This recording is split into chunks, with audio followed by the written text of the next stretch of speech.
Guna menjaga daya saing industri dalam mendukung perekonomian nasional, Kementerian Perindustrian berupaya meningkatkan porsi pasar ekspor industri manufaktur.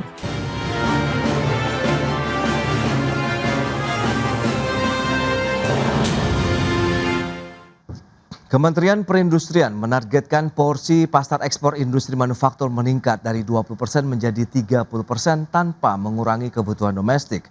Langkah antisipatif ini untuk menjaga keberlangsungan industri nasional di tengah ketidakpastian global.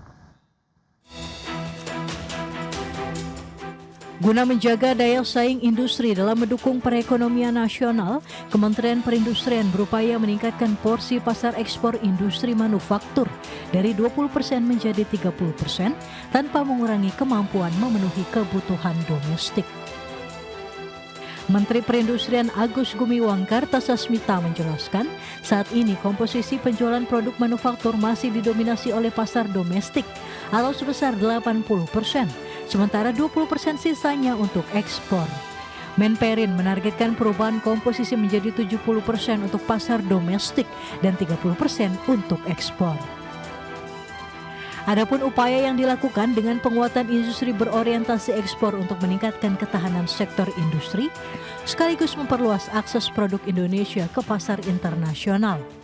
Di sisi lain, langkah antisipatif ini untuk menjaga keberlangsungan industri nasional di tengah meningkatnya ketidakpastian global. Kami di Kemenperin mengupayakan 3 langkah strategis, ya, langkah basic, langkah strategis, yaitu penguatan berbagai insentif fiskal dan non-fiskal guna menjaga daya saing dan keberlanjutan investasi industri manufaktur, dan yang kedua, pengendalian dan pembatasan impor secara lebih terukur, khususnya terhadap barang-barang konsumsi atau barang jadi yang telah mampu diproduksi oleh industri dalam negeri. Menperin menambahkan akan terus mendorong daya saing industri melalui pemberian insentif fiskal dan non-fiskal, serta mempromosikan skema Local Currency Settlement atau LCS untuk mengurangi risiko nilai tukar. Adapun berdasarkan data BPS, pertumbuhan ekonomi Indonesia pada triwulan 1 tahun 2026 mencapai 5,61%, di mana sektor industri pengolahan tumbuh sebesar 5,04% dan berkontribusi 19,07% ke PDB nasional. Jakarta, Tim Liputan IDX Channel. Ya, pemirsa, untuk membahas tema kita kali ini, strategi menggapai target porsi ekspor manufaktur 30%. Kita sudah tersambung melalui Zoom bersama dengan Bapak Hari Warga Negara, Executive Director di Indonesian Iron and Steel Industry Association. Kemudian juga sudah bergabung Mas Nailul Huda, Direktur Ekonomi Digital Selius. Langsung saja kita sapain. Halo, Pak Hari, apa kabar Pak? Mas Pras, kabar baik. Alhamdulillah, puji Tuhan, terima kasih. Mas Pras juga baik-baik semua ya. Baik, terima Salam. kasih. Terima kasih atas waktu yang disempatkan. Mas Nailul, apa kabar? Alhamdulillah baik Mas Pras, semoga baik juga. Terima kasih juga atas waktu yang disempatkan. Tadi sudah disampaikan bahwa pemerintah menargetkan ini adalah ekspor. Domestik kita juga aman, kemudian peningkatan ekspornya menjadi 30%. Dari sisi pelaku usaha, Anda melihat bagaimana Pak Hari? Apakah memang selama ini kalau kita bicara mengenai industri besi dan baja terlebih dahulu deh, seperti apa sih sebenarnya kontribusi dari pasar domestik dibandingkan dengan ekspor kita begitu Pak Hari? Oke, baik Mas Pras. Yang pertama tentunya kami dari Asosiasi Besi Baja IISIA menyambut baik apa yang disampaikan oleh Pak Menperin ya untuk menaikkan porsi ekspor keluar. Nah, memang dari kami hanya catatannya adalah bahwa tentu pasar utama kita adalah pasar domestik. Ya, saat ini konsumsi besi baja nasional itu di level 19,3 juta ton, ya, dan akan diprediksi untuk tumbuh minimal 4%, baik di 2026 maupun 2027. Ya. Dan kalau kita lihat porsi ekspor itu sekitar 5,6 juta ton, dan memang masih didominasi oleh mayoritas itu adalah dalam bentuk ferroalloy. Ya, kemudian yang kedua adalah HRC, ya, hot roll coal, ya, dan yang ketiga adalah coated roll coal, ya. 3 itu yang memang boleh dibilang kontributor terbesar produk-produk yang untuk diekspor. Nah, kalau dilihat ya, ferroalloy ini, ferronikel gitu ya, itu mendominasi. Jadi artinya memang program hilirisasi pemerintah itu berjalan dengan bagus ya, di mana naik nikel tidak bisa diekspor secara raw ya atau ore, dan harus diproses dalam proses smeltering. Nah, tinggal memang yang kalau menurut kami ya, apabila kita mau menaikkan ekspor itu lebih baik kalau didesain lebih ke hilirisasi lagi daripada produk-produk besi baja tersebut. Memang kalau dari strategi pemerintah ada 28 produk hilirisasi downstream ya, mulai dari berbagai industri termasuk besi baja. Nah, ini yang menurut kami perlu dimatangkan sehingga ekspor itu nanti akan lebih didominasi oleh produk jadi atau produk yang sudah hampir dihilir sehingga nilai tambahnya itu lebih besar dibandingkan dengan hanya misalnya dalam bentuk ferroalloy atau ferronikel seperti itu. Itu sih dari kami. Jadi artinya memang pasar domestik tetap menjadi harapan utama, dan kalau dilihat dari segi kapasitas para anggota kita mampu Mas, karena utilisasi sekarang ini di level 52%. Jadi artinya kapasitas terpasang itu masih banyak. Kapasitas terpasangnya itu masih banyak. Jadi artinya digenjot produksinya justru akan lebih senang kita, kan seperti itu. Baik. Begitu Mas. Jadi ya, karena utilisasi masih sekitar 52% ya, masih bisa ditingkatkan lagi dengan bagaimana fokus meningkatkan hilirisasi. Jadi yang diekspor kalaupun ada peningkatan 30% adalah produk yang benar-benar sudah jadi begitu ya, yang sudah diproses di Indonesia begitu Pak Hari.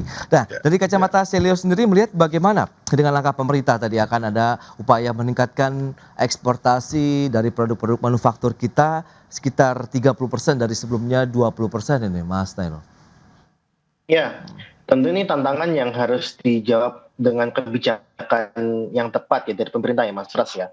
Karena kalau kita lihat selama ini kan sebenarnya ada beberapa dari kebijakan yang itu justru berkali-kali itu malah merugikan dari sisi industrinya. Nah, kita melihat sebenarnya ini adalah tantangan bagi pemerintah untuk mewujudkan angka 30% tersebut gitu kan. Nah, tapi sebenarnya saya juga ada catatan bahwa kalau kita lihat kita selama ini Mas Pras, ini data ya, bahwa dari tahun 2002 sampai sekarang ini tidak berubah. Untuk yang sifatnya dia komoditas itu selalu ya kontribusinya paling besar gitu kan.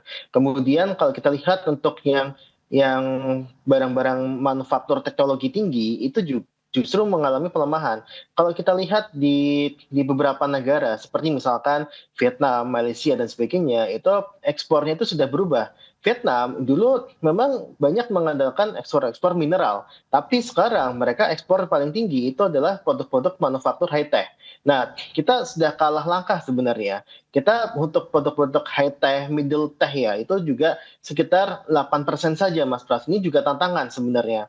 Karena bagaimanapun juga, ini kan juga tadi sampaikan juga Pak Hari, bahwa selain dari kapasitas dan sebagainya, perlu SDM yang mumpuni dan sebagainya, yang itu bisa mengejut untuk barang-barang industri manufaktur bernilai tambah tinggi. Makanya inilah yang kita lihat harusnya didorong ke arah sana gitu, dan kita belum mempunyai roadmap yang begitu jelas terkait dengan produk-produk yang dia sifatnya mempunyai nilai tambah yang tinggi gitu. Nah, ini yang harusnya juga jadi tantangan juga gitu. Nah, ini menarik. Kalau kita bicara mengenai poin-poin yang harus dijadikan guidelines berarti apa Mas Nailo? Kalau memang tadi untuk bisa meningkatkannya banyak poin yang harus kita kreasikan mungkin ke depannya. Ya, yang pasti adalah sebenarnya masalah kita ini kan mungkin Pak Hari juga sudah bertahun-tahun mengalami soal regulasi gitu kan. Regulasi di kita itu sangat-sangat ya tidak mendukung dunia usaha lah kalau boleh saya bilang ya. Itu kurang mendukung dunia usaha dan sebagainya, makanya memang beberapa tahun itu ada muncul wacana deregulasi dan sebagainya. Nah, yang kedua adalah memang terkait dengan ekor, Mas Pras.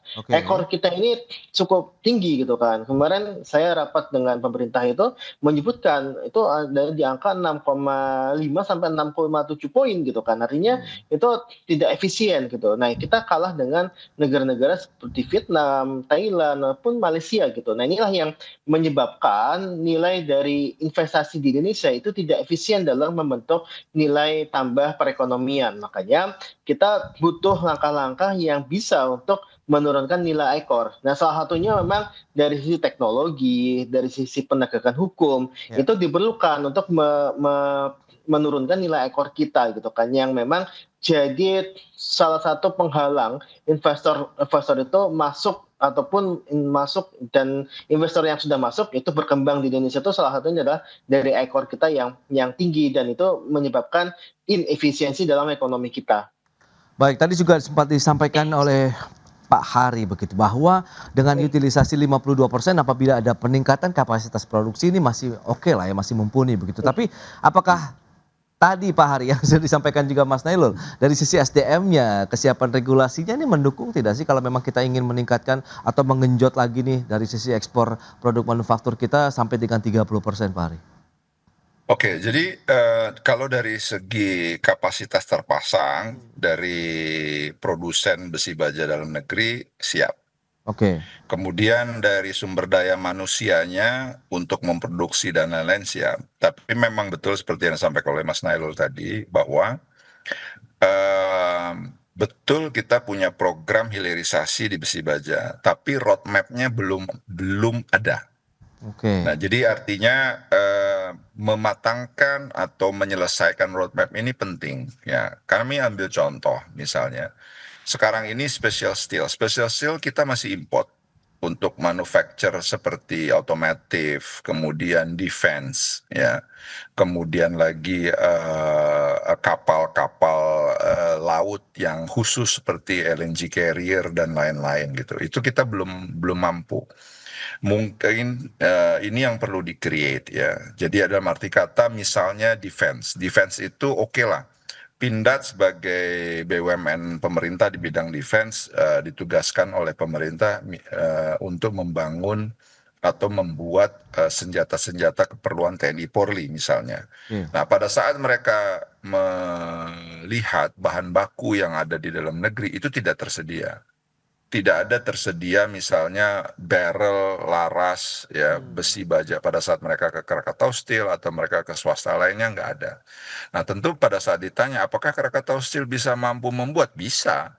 Cuman pertanyaan dari mereka adalah marketnya captive nggak, continuous nggak, ada nggak, kan gitu. Pada saat mereka harus invest untuk membangun itu. Nah, ini yang perlu didesain sehingga bahan baku misalnya untuk Pindad, PT PAL itu bisa disuplai oleh Krakatau Steel atau oleh swasta lainnya yang ada. Nah, ini yang perlu diciptakan sehingga kebutuhan dalam negerinya ada, ya, kita mengurangi impornya, ya, terus kemudian juga tadi ya ekspor yang lebih banyak itu seperti saya sampaikan di awal adalah ferroalloy, ferronickel, itu 48%. Kemudian baru diikuti 14% di HRC, kemudian 12% di CRC. Nah, jadi boleh dibilang kalau misalnya ekspornya mau ditingkatkan, lebih kepada yang produk lebih menuju hilirisasi itu akan lebih bagus. Karena artinya lebih banyak kontribusi daripada SDM, supply chain dari dalam negeri. Nah, terkait dengan regulasi, yes betul. Bagaimana regulasi yang menstimulus ekspor ini, gitu loh. Kita tadi udah ngebahas banyak sekali gitu loh. Misalnya regulasi mengenai logistik supply chain kita tidak efisien betul, apalagi sekarang diterbitkan yang namanya ODOL, over dimension, over loading, ya kan gitu. Nah, jadi ini pun menambah biaya nih, ya, artinya buat para industri besi baja, semen yang terkena langsung gitu ya, sehingga harus menambah frekuensi pengiriman, kendaraan, SDM, dan warehouse. Jadi artinya seperti itu. Nah, apa insentif dari pemerintah untuk mendorong ekspor ini naik 30%. Misalnya ya ada insentif pajak untuk ekspor. Kemudian ada dukungan subsidi atau kontribusi bunga khusus untuk yang ekspor. Jadi dibedakan dengan bunga bank yang umum misalnya. Oh lo ekspor, gua kurangin 1%, 2% misalnya seperti itu. Dan yang ketiga jaminan energi. Misalnya HGBT. Jadi harga gas yang HGBT ini yang khusus untuk industri terutama besi baja juga termasuk ya. Ini belum konsisten Mas, belum sustain. Jadi dalam sebulan itu paling mungkin cuma seminggu. Yang 3 minggunya harus pakai gas harga umum yang harganya 2 kali lipat, hampir 3 kali lipat. Nah kalau kita mendorong ekspor ini lebih kompetitif, tentunya barang kita kan harus kompetitif di dunia luar.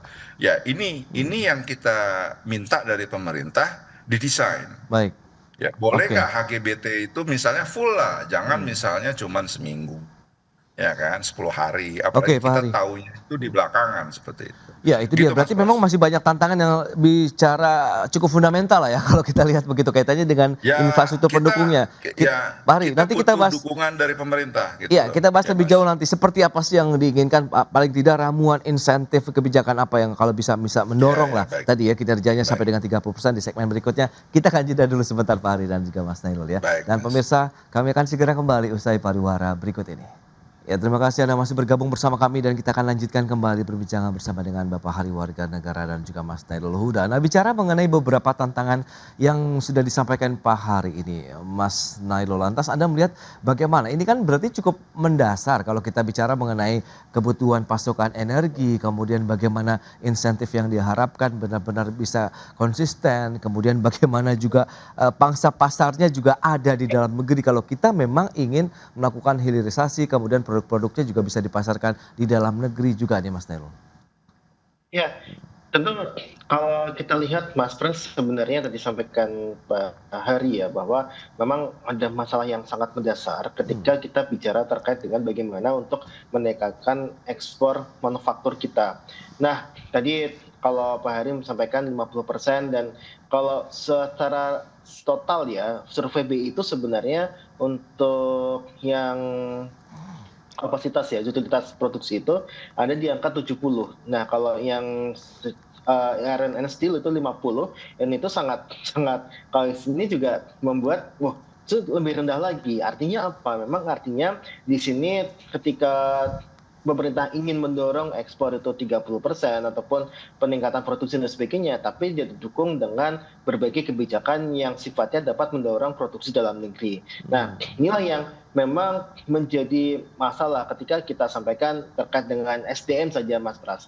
SDM kita itu masih sangat ya bisa kita bilang masih di bawah, sebagian besar itu di bawah SMP lulusannya gitu kan. Bagaimana bisa itu sebenarnya untuk bisa berakselerasi dalam industri manufaktur. Nah, yang kedua adalah kesiapan dari sisi logistik. Logistik kita tuh mahal sekali Mas Pras. Kita tuh logistik cost-nya ya, itu salah satu yang termahal di ASEAN dan ini yang jadi PR juga. Nah yang ketiga terkait dengan bagaimana pasarnya itu sendiri gitu kan. Nah pasar ini yang memang kalau kita lihat ya bisa kita bilang kalau ekspor itu kan belum tentu semuanya itu ingin produk dari kita gitu kan. Kita kan juga harus melihat bagaimana spesifikasi yang diminta oleh negara lain, ini harus seperti apa dan sebagainya. Kemudian juga kita bukan hanya spesifikasi ya, tapi kuantitinya juga seberapa itu kan juga harus ada pembicaraan ke arah sana gitu. Nah kita makanya berharap sebenarnya kalau untuk masalah ini pemerintah memfasilitasi bukan hanya dari insentif, tapi juga memberikan kepastian. Nah karena kepastian inilah yang sebenarnya menjadi masalah juga Mas Pras, termasuk juga kepastian regulasi. Kepastian regulasi ini yang memang menjadi problem dari teman-teman dunia usaha. Nah itu dia, untuk mengejar 30% dengan beberapa tantangan tadi yang cukup mendasar begitu ya Pak Hari. Ya, lantas bagaimana strategi dari teman-teman Asia sendiri begitu ya untuk bisa menggenjot lagi nilai produksi, mengingat kalau kita lihat kontribusi industri pengolahan terhadap PDB ini kan trennya dalam beberapa tahun terakhir cenderung naik nih. Berarti kan potensinya sangat besar untuk bisa mendukung penerimaan negara dengan cadangan devisa kita yang sedang turun, kemudian juga dengan tantangan rupiah yang masih depresiasi, belum lagi dengan konflik global meskipun sudah ada kesepakatan damai begitu antara Amerika Serikat dan Iran di sana begitu Pak Hari. Oke, baik Mas. Memang kalau kita lihat ya bahwa even proyeksi dari World Steel Association ya itu permintaan baja dunia itu tetap diperkirakan tetap tumbuh gitu loh. Ya dalam 2 tahun ke depan, di mana konsumsi baja global diproyeksikan mencapai sekitar 1.724 miliar ton pada tahun 2026 dan akan meningkat menjadi sekitar 1.762 miliar ton pada tahun 2027. Jadi hal ini mengatakan bahwa pasar itu ada, termasuk global. Nah, tinggal kita bagaimana Indonesia bisa lebih kompetitif produk-produk kita. Tentunya di sini data ini sudah ada ya.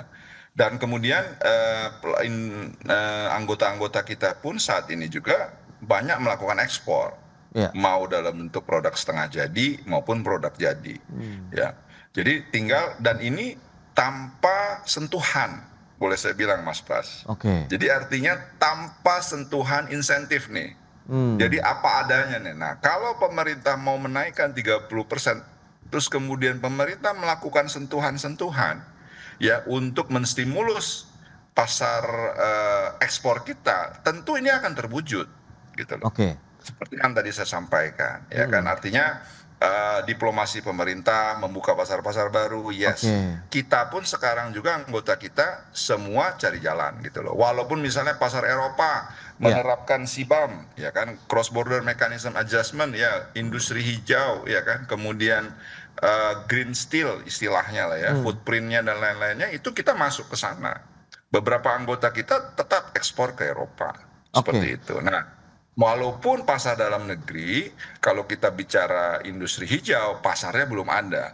Artinya masih himbauan. Belum, contoh misalnya proyek pemerintah, ada nggak yang mewajibkan misalnya harus dalam bentuk ada footprint hijaunya gitu? Belum. Seperti itu. Tapi dunia ada. Nah, insentif apa yang bisa diberikan oleh pemerintah kita untuk itu? Karena saat ini juga 85% dari energi yang ada di Indonesia masih dalam sumbernya fosil. 10 tahun ke depan akan masuk kepada renewable energy, baik itu solar maupun hydro dan lain-lain. Tapi kan itu akan takes time. Beberapa anggota kita terpaksa, bukan terpaksa ya, untuk masuk ke pasar tersebut, mereka memasang sendiri solar panel di pabrik-pabrik mereka, seperti itu. Nah, kembali lagi, kalau misalnya pemerintah tadi bisa konstan saja ya bahwa HGBT itu ada sepanjang hari, sepanjang minggu, sepanjang bulan gitu ya. Nah, ini tentu akan mendorong daya saing kita. Ini paling simple ya, nggak usah dikasih insentif lain-lain dulu deh. HGBT aja yang sudah menjadi program pemerintah. Bisa nggak ini diterima oleh anggota-anggota kita? Nah, kemudian sebagian anggota kita juga belum bisa menerima. Kenapa? Karena infrastruktur gasnya belum ada. Nah, jadi pemerintah kami himbau ya memberikan sentuhan-sentuhan ya, tidak hanya menaruh target naik 30% ekspornya, tapi apa yang pemerintah bisa support atau menstimulus daripada pelaku-pelaku usaha nasional sehingga bisa meningkatkan daya saingnya di pasar ekspor. Seperti itu. Dia, supaya seiring sejalan antara memang harapan dengan kesiapannya sendiri ya, baik yang paling mendasar kaitannya dengan energi, kemudian produktivitas, karena utilisasinya masih 52% untuk industri besi dan baja masih bisa kita genjot lebih jauh lagi, tapi yang penting tadi dukungan dari infrastrukturnya juga memadai begitu ya. Baik, Pak Hari, Mas Nailul, sayang sekali waktu terbatas, terima kasih banyak atas update, informasi dan juga insight yang sudah diberikan kepada pemirsa pada hari ini. Selamat melanjutkan aktivitas Anda kembali, salam sehat. Sampai berjumpa kembali Pak Hari. Mas Nailul, terima kasih. Sampai jumpa Mas Pras, Mas Nailul. Salam. Baik pemirsa, 1 jam sudah saya menemani Anda dalam Market Review dan ikuti terus beragam informasi pilihan hanya di IDX Channel, TV bisnis nomor 1 di Indonesia. Saya Prasetyo Wibowo beserta seluruh kerabat kerja yang bertugas pamit undur diri. Terima kasih, sampai jumpa.